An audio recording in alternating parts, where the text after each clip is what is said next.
नमस्कार रसिक हो.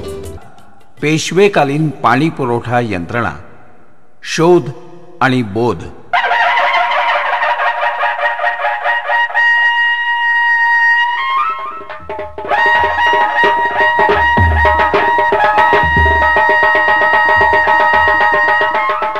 मित्र हो, पुणे ही पेशव्यांची राजधानी.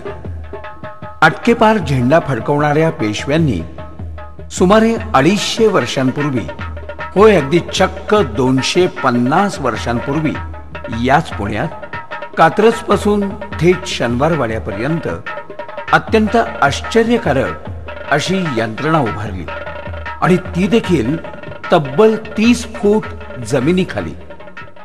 जगातल्या अनेक आश्चर्यांपैकीच हेही एक आश्चर्य मानावं लागेल.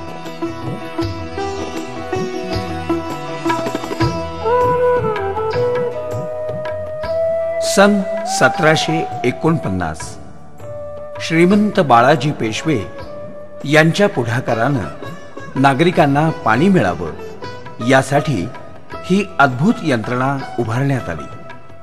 त्यासाठी अस्सल देशी तंत्रज्ञान वापरून तब्बल 8 किलोमीटर लांबीचं हे बंदिस्त भुयार जमिनीपासून 30 फूट खाली बांधण्यात आलं.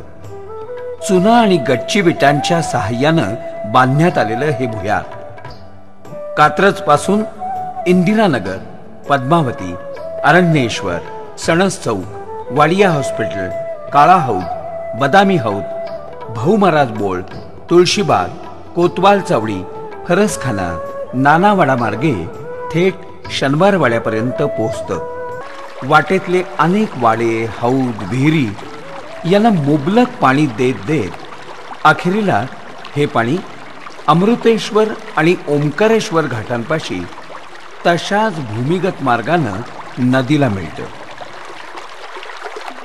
मित्र हो, गेली 250 वर्ष यातनं अखंड पाणी वाहत आहे. अगदी आजही तब्बल 4 फूट उंचीचा हा खळाळता प्रवाह म्हणजे निसर्ग आणि मानवी कल्पकता यांचा अपूर्व संगम आहे.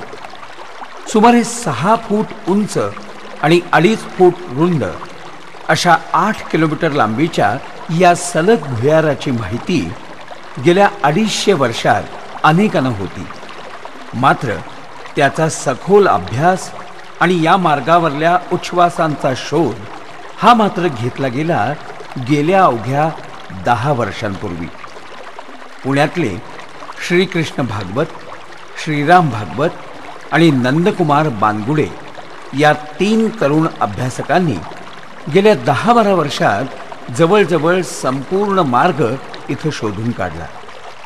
पत्रकार शरद लोणकर यांनी यावर्षी या माहितीला भरपूर प्रसिद्धी दिली आणि जमिनीखाली असणारं हे पाणी पुरवठा भुयार साऱ्या देशातच नव्हे तर साऱ्या जगात चर्चेचा विषय ठरला.